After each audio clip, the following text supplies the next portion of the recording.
I'm going to do the same thing for Kroger.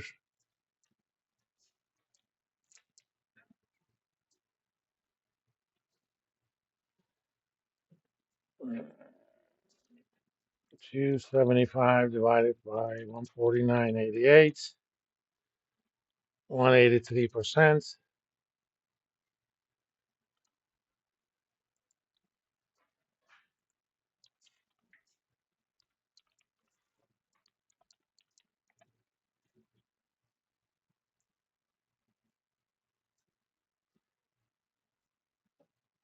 Yeah, 2.967. And finally, ROA of 275.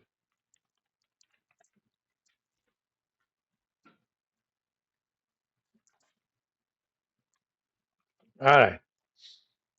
Now, oops.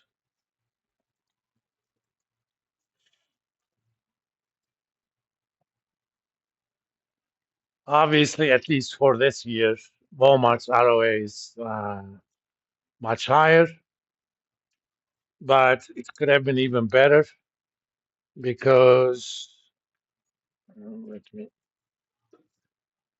come on.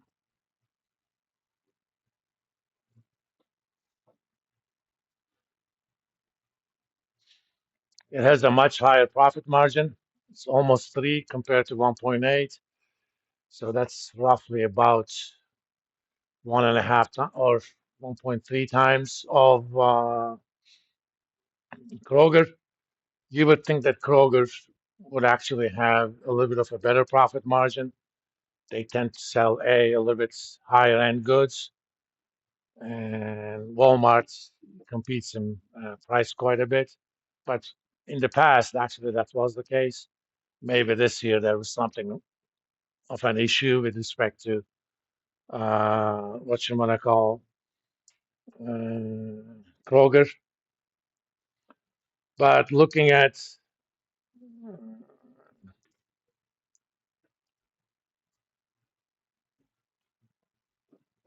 total asset turnover, Kroger actually has a little bit of advantage.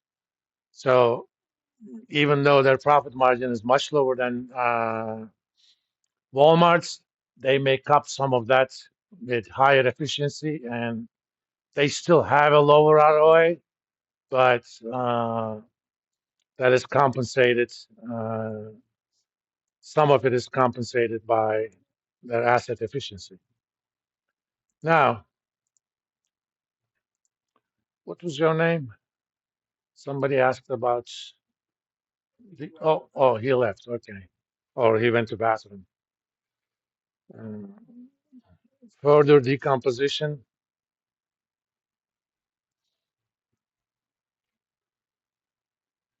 I think there is something wrong with that part of.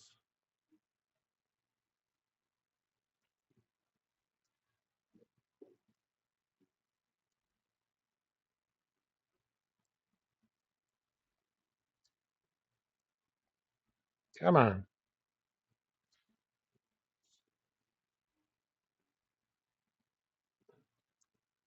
There is absolutely something wrong with that part of my screen.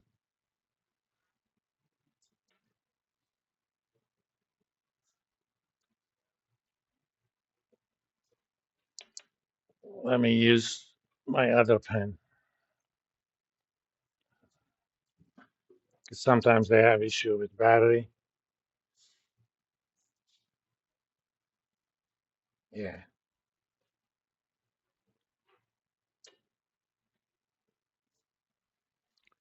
Remember, TAT is equal to 1 over capital intensity ratio.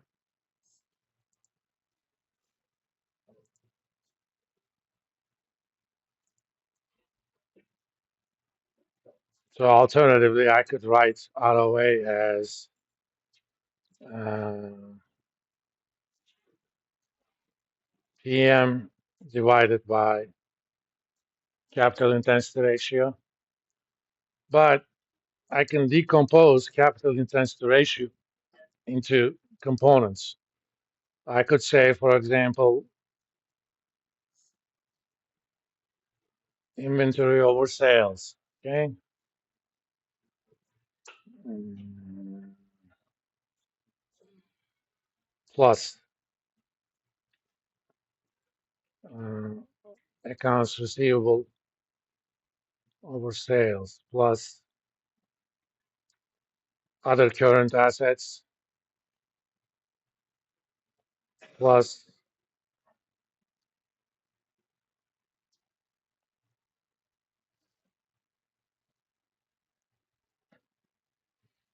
So if total asset turnover is high, which means capital intensity ratio is low, which one of these contributes for that ratio to be low? Okay.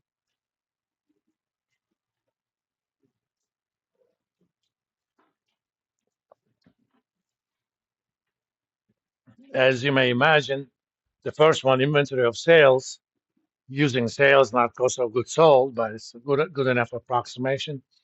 It is the reciprocal of inventory turnover, right? Because inventory turnover is uh, sales over, or you can do this.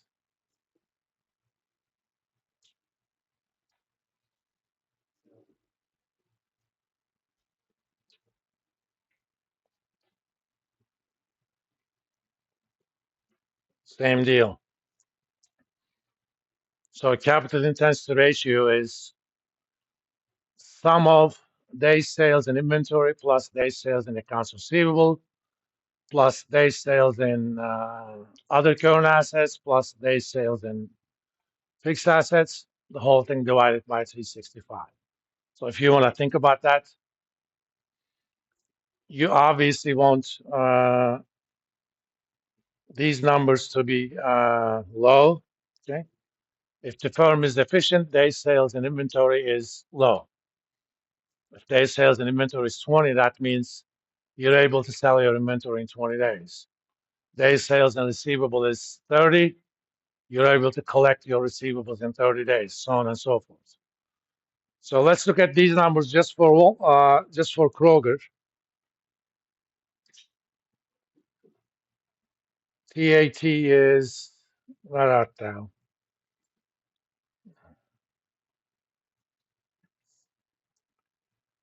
Mm,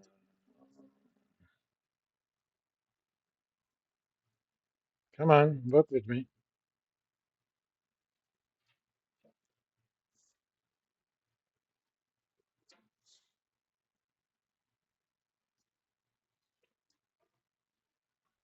That means capital intensity ratio,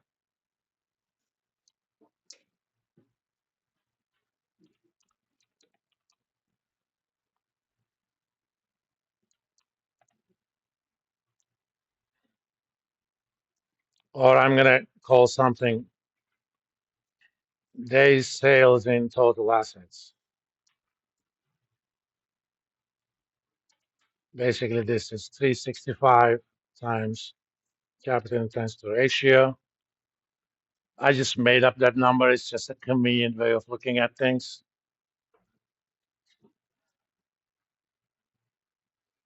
Times 365. That's 123.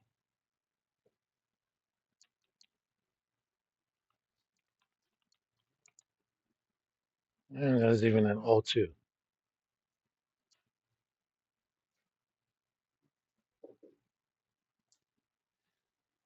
So we're going to decompose that into little pieces, okay? So let's get the numbers for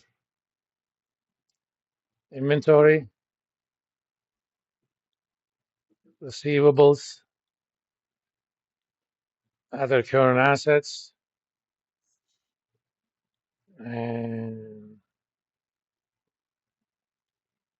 fixed assets. Of course, I need to go back to Walmart.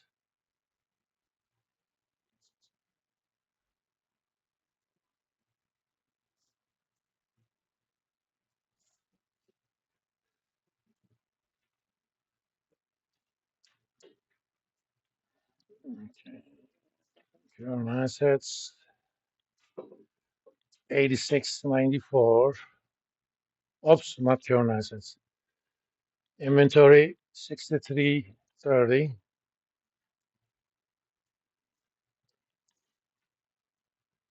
Receivables 10.04. Other current assets,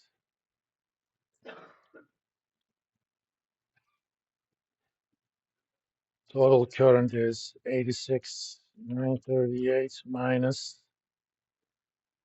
10,049.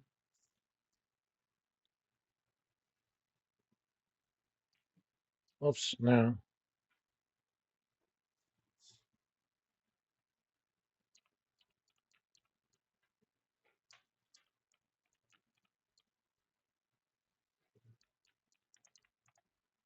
13,597. That includes cash and other stuff. And total non-current assets 176.46.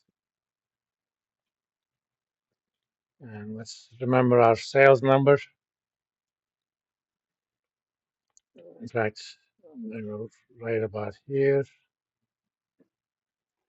673.82.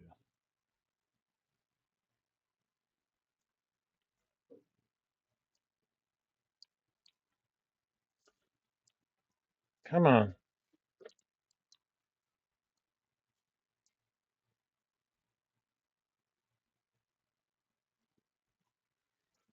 For example, days sales and inventory.